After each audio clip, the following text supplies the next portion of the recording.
Chapter 5, Mishnah 4. The following Mishnah deals with interest related to investments. It was common in Mishnaic times for a person who had money to invest or merchandise to sell to make a deal with a broker to take the merchandise and find buyers for it, or to buy merchandise with the money and then sell it at a profit and divide the profits with the investor. Since all investors involve risk, and since the investor wanted the broker to share in the risks as well as the profits, these deals were typically arranged in the following manner. Half the investment, money or merchandise, would be considered a loan to the broker, while the other half would be considered the investor's property.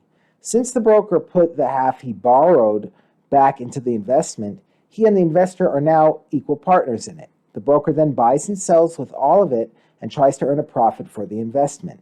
If it makes money, they each take half the profits, and if it loses money, they each suffer half the losses.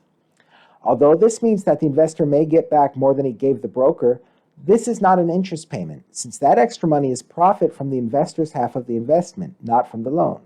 Our Mishnah will now teach that there is one more requirement that must be met to prevent such a deal from being forbidden as interest. The Mishnah begins with a case of investing with a storekeeper.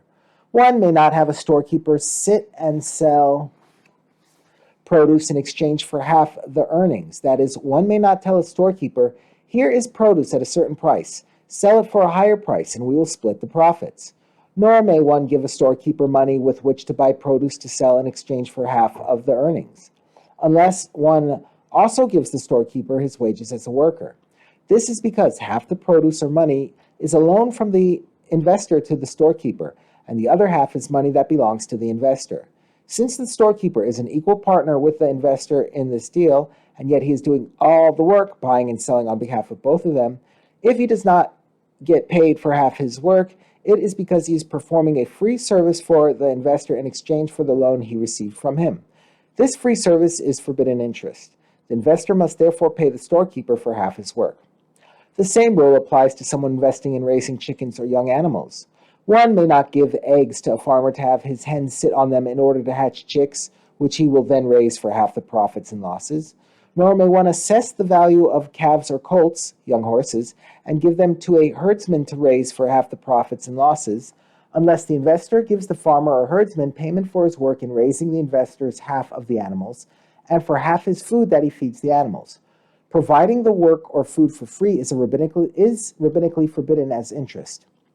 The Mishnah now teaches when it is not necessary to pay for the work. However, a herdsman may accept calves or colts for half the profits without first assessing their value, in which case he is not responsible for half the losses. If so, he is not receiving any of the animals as a loan. He is simply caring for the owner's animals in exchange for half the profits. Therefore, there is no need to pay him for his work or of the feed. As a side issue, the Mishnah teaches how long a herdsman is expected to raise the young animals in his care. He must raise the calves and colts until they are grown to a third of their full size, before he may return them and split the profits with the investor. If the agreement was to raise a young donkey, he must raise it until he could carry a load.